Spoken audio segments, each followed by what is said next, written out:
Hello, happy Friday, and welcome to Washington Live, powered by KCTC. I'm your host, Jaron Rosine. I'm joined by our producer. Thanks, Steffens. Welcome again, back from your hiatus. And our publisher is Matt Bryant, and later today our guest is Chamber of Commerce Director Michelle Redlinger. This is Friday, and it's going to be a good day.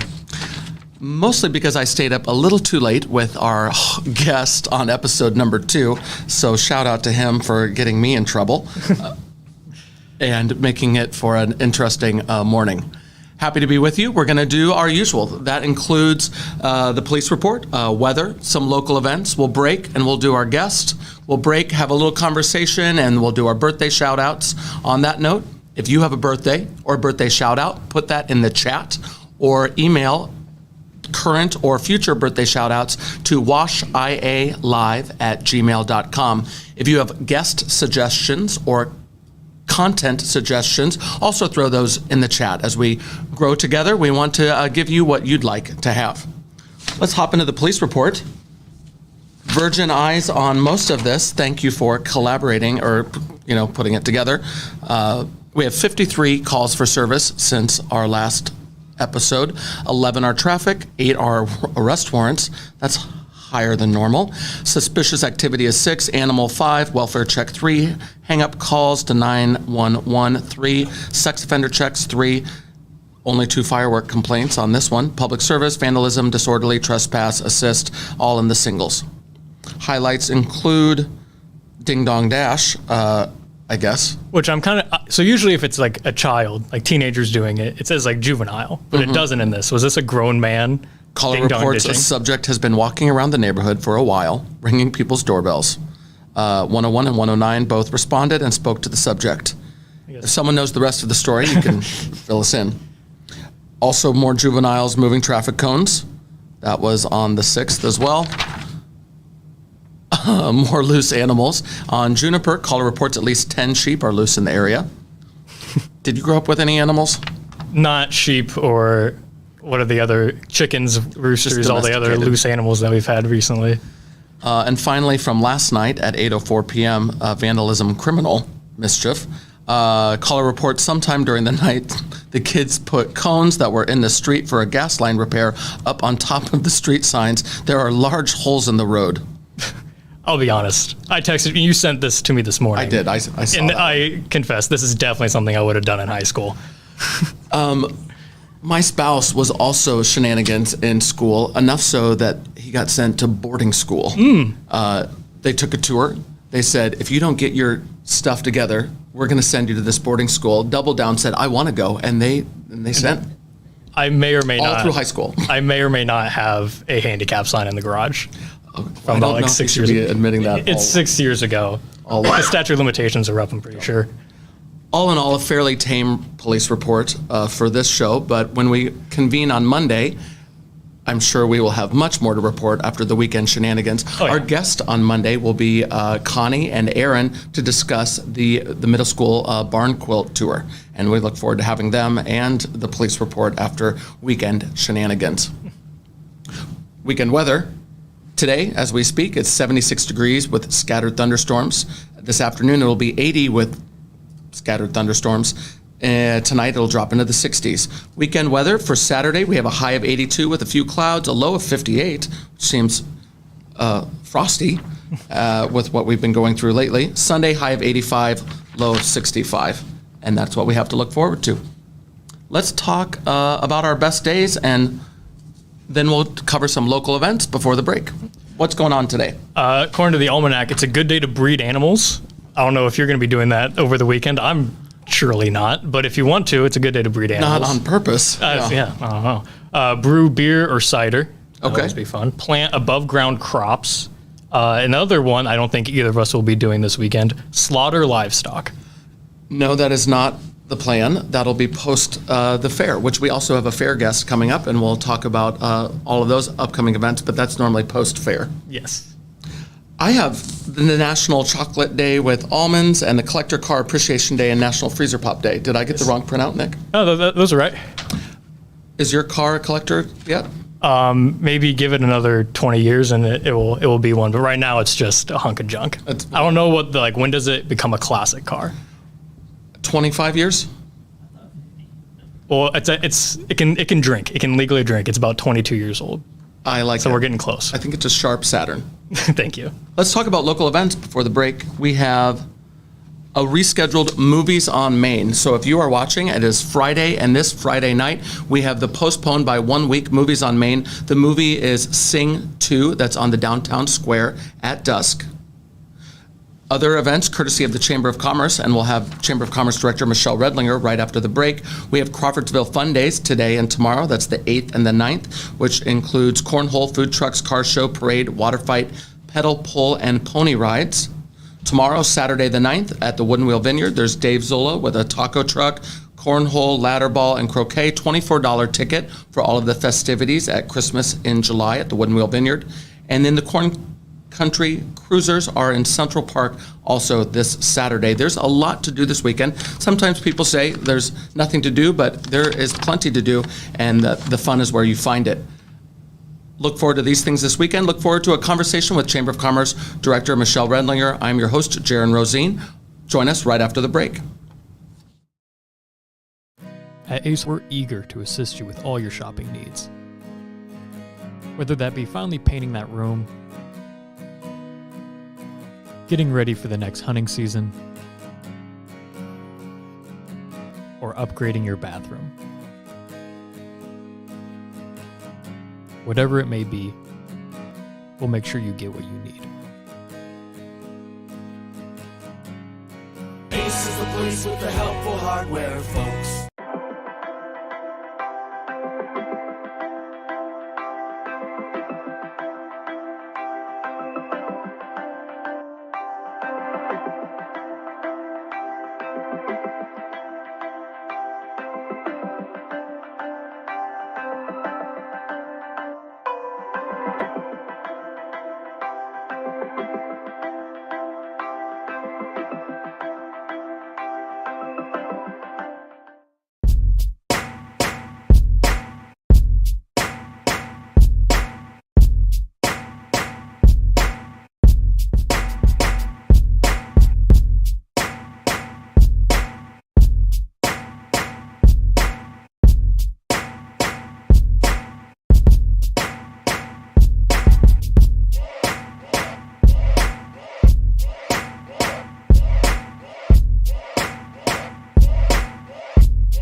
Federation Bank is a locally owned bank providing award-winning customer service.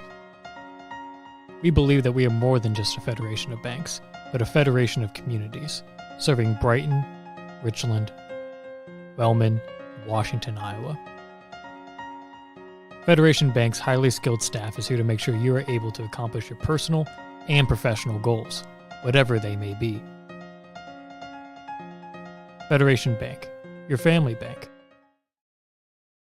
Welcome back to Washington Live, powered by KCTC. I'm your host, Jaron Rosine. Our producer is Nick Steffens. Our publisher is Matt Bryant. And right now I'm joined by our guest, Chamber of Commerce Director, Michelle Redlinger.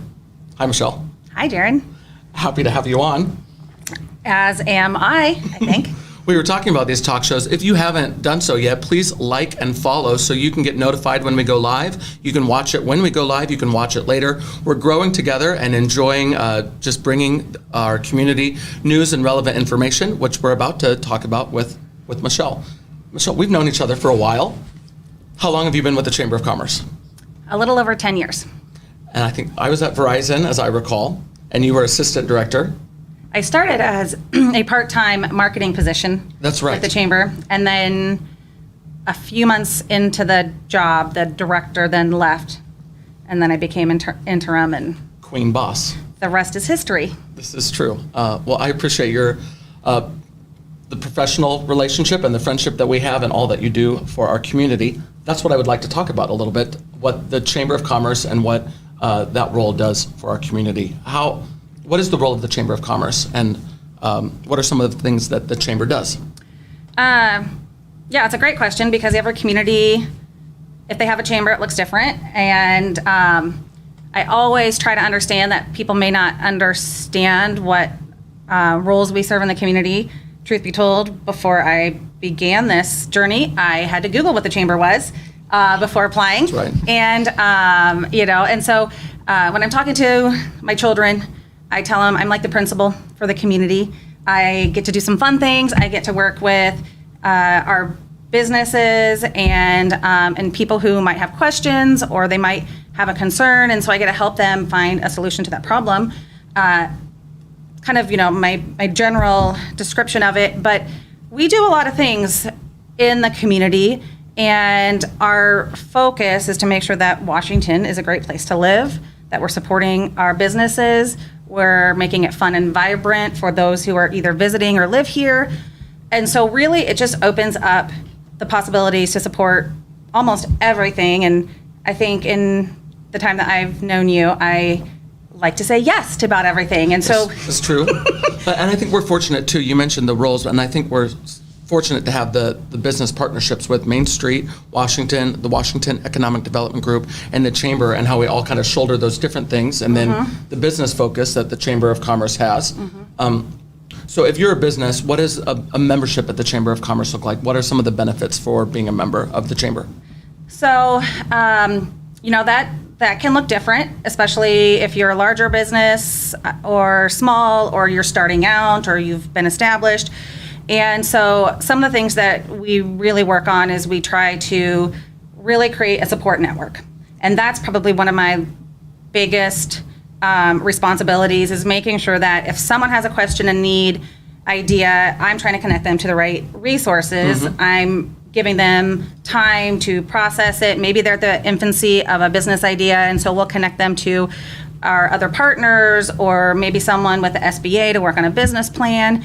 And that part with businesses wanting to grow in Washington is really crazy busy right now.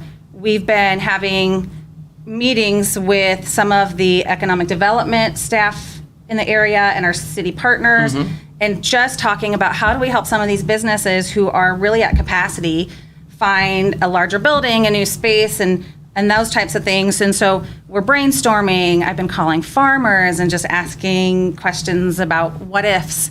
And then we'll bring training opportunities in from time to time.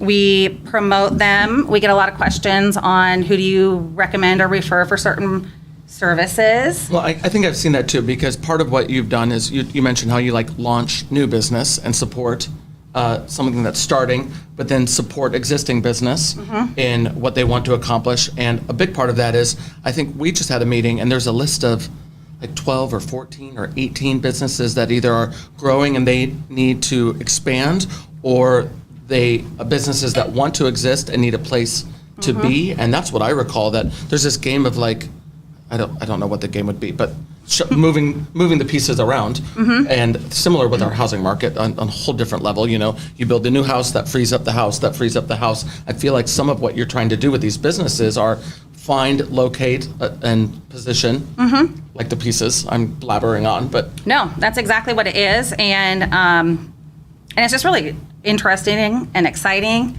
And Washington has been in a great position. And during this COVID period, we had at least a dozen new businesses start or get an actual storefront, which we call brick and mortar.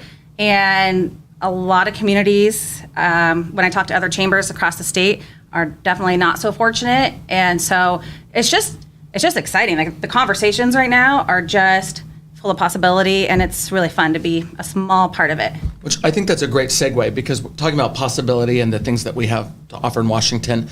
There's this contest, this community mural contest that I've seen going around. I've seen emails. I've seen our need to vote. I believe the voting is done, but can you just do a quick overview on what that is, and then what next steps are with this community mural contest?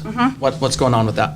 Yeah, so one of the things that we do when we're supporting our businesses is we're trying to read all the newsletters and press releases from different agencies that release grant opportunities and exciting things that might be relevant for Washington. And so there was a contest that's called, it's the Iowans Unite Community Contest, and it's the second year being offered, and communities can fight for a chance to win a really large custom mural that will go in our community.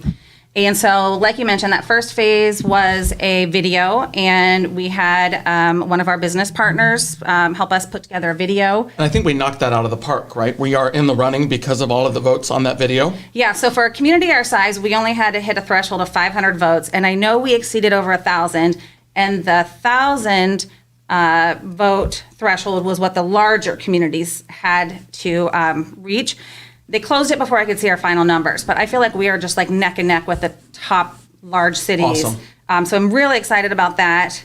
And then at the beginning of this week, we got our second phase of this contest, and we have to put together a one-page essay. That's right. So there's the essay, and I think you're looking for ideas on hometown pride. Correct. That's what I have marked down. And was there another piece as well? Yeah, and how Washington supports small business. So ideas on hometown pride and how Washington supports local business. If you have thoughts on what makes you proud, the hometown pride, you can put that in the chat, or we'll throw the email for the chamber into the chat as well. It's chamber@washingtoniowa.org, Washington, Iowa, all spelled out. And that would be the way for you, the listener, to help with this essay contest. Do we know where we'd put this large mural? Do we have is that? Oh my gosh, so We're after not I there got yet? this thing, I couldn't sleep, and so I was messaging the person who started this, and yeah, I've got some ideas, but nothing is concrete yet. But they do kind of want it as an entrance into what they say is the heart of our community or the heart of our shopping district. Okay. So I'm looking in somewhere central in our community, but yeah, I think there's a lot of possibilities. I think so too, and I've really enjoyed seeing. Murals have been popping up. We have the mural at the underpass, which has been there for a very long time. We have the mural that is by Nails and Hair 2. Don't mind my words. You can see what I've been up to. There's one behind my building at the Bryson Block. Have I missed any that have popped up? Yeah, the big one that we just did, the chamber partnered with the Hotel Motel Committee and Let's, was the mural on the State Theater. So I think really, just to make sure everybody knows, it's the oldest movie theater in the world. And I think I failed to think of that because it's on a board that's not on the brick, which is a great, appropriate way to preserve that historic building. And Yeah. It's a beautiful mural. I recall it did go through several. There's a lot of work done in that design, and It seems simple, yeah, let's get a mural, but there's a lot more that goes into it. And with all the investment we put in the downtown, we want to make sure that the integrity of the bricks still, aren't negatively affected by a mural and whatnot. but it takes a village. And I think our publisher. Is there a comment online? No, but behind the library. I'm thinking about Oh, yeah. Oh, the giant. If you have not been behind the public library, I'm so glad you pointed that out. And that was with collaboration with the University of Iowa, an artist, lifts, many weeks spent. If you have not gone to the alley behind the Washington Public Library, that is a perfect example of just a beautiful mural, which I think is what this type of mural would also be. If you have ideas for community pride or how we support local business that you'd like to put in the chat or email to the Chamber of Commerce, please do so. In a moment, we're going to go to break, but before that, what do you have? Just a quick note, the essay is being judged on 3 criteria. So it's creativity, passion, and authenticity. So your personal story is totally relevant in helping us tell an authentic story. So I just want to throw that in there to make sure we're not doing this generic collection of everything that Washington is. But if there's this great story or an experience that you've had, that would be a great opportunity. Excellent. Thank you very much, Michelle. We're going to keep Michelle on. After the break, we're going to have a conversation about the Medieval Times restaurant chain. a little strange, but I have an article to share. And then we'll do our birthday game. Michelle doesn't know it's coming, but we're going to do a little competition on the birthday name guessing. After the break, you're watching Washington Live. I'm your host, Jaron Rosine. We'll see you in a moment. At Ace, we're eager to assist you with all your shopping needs. Whether that be finally painting that room, getting ready for the next hunting season, or upgrading your bathroom. Whatever it may be, we'll make sure you get what you need. Ace is the place with the helpful hardware, folks.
Federation Bank is a locally owned bank providing award-winning customer service.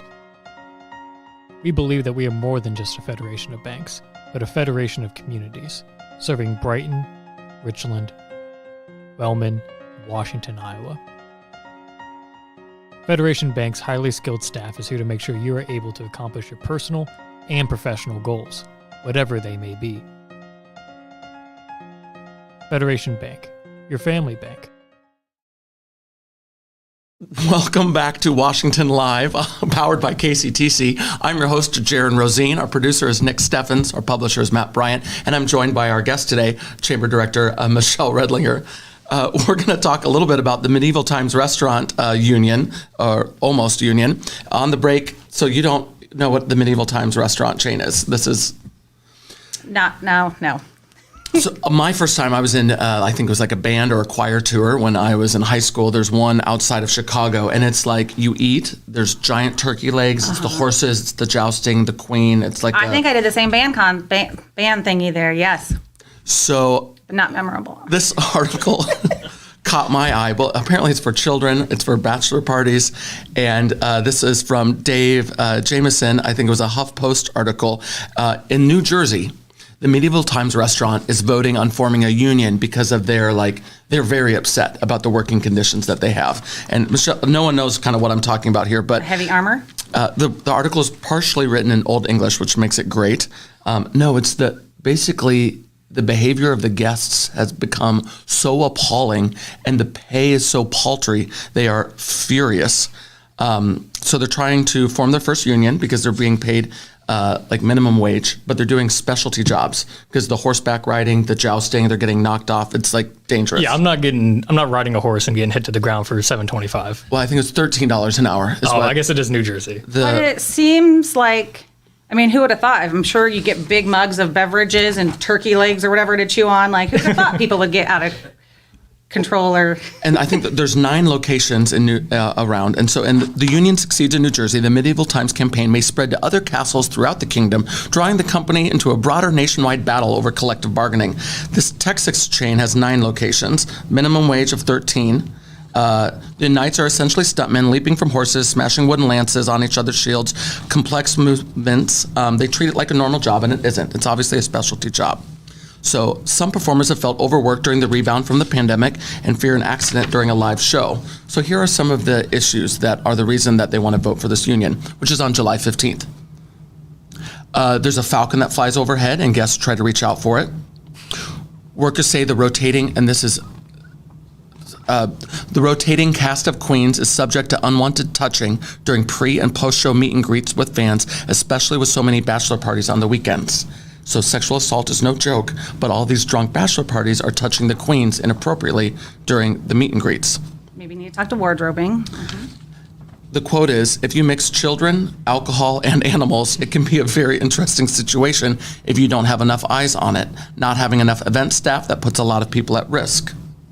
The employee that spoke to the HuffPost reporter recounted a well-known incident during a rowdy Saturday night show when a drunken woman in the crowd made her way up to the throne and tried to grab the microphone attached to the queen's face, requiring the queen to fend the woman off on her own.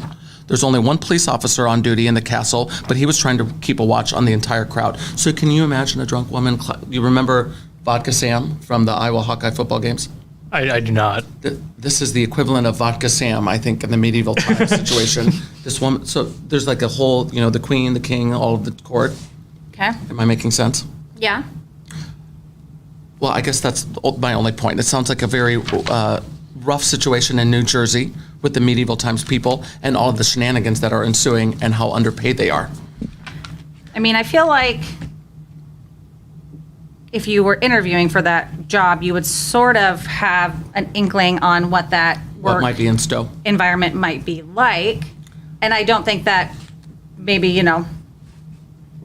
not getting paid what they are worth, but the situations and the things that seem to be happening seem to be what you would expect in a environment like that. You are not wrong, and I suppose if you're paid accordingly, you can deal. But they are shenanigans. So is there some protection for the Falcon? I'm not sure. But thank you for indulging me on my weird little thing with the Medieval Times restaurant and all of the trouble that they're having on the New Jersey spot. Will you play the birthday game with us? Yep. Nick? Yeah, quite a few good ones today. I think it's going to be kind of a challenge. And I think we have a birthday shout out as well. Who's our birthday shout out today? Yes, so it's Jackie Dowse from Eugene, Oregon. She is the mother of union editor James Jennings. Her birthday is technically tomorrow, July 9th. Tomorrow, July 9th. Well, happy birthday. We have 4 celebrity birthdays. So the way the game works, I believe, we're going to pull up the photo of the birthday person. We have to guess the age. Whoever's closest gets a point. And then Nick declares a winner. This is... So we have, first up, Jaden Smith. How old do you think Will Smith's son, Jaden Smith, And is? Michelle and I are the same age, but we did cover this before. So now we know who Jaden is. We do. Ish. He's Will Smith's son, who's like 51. Okay, I how think. old do we... I'll let you go first. Oh, gosh. 17. I will guess 20.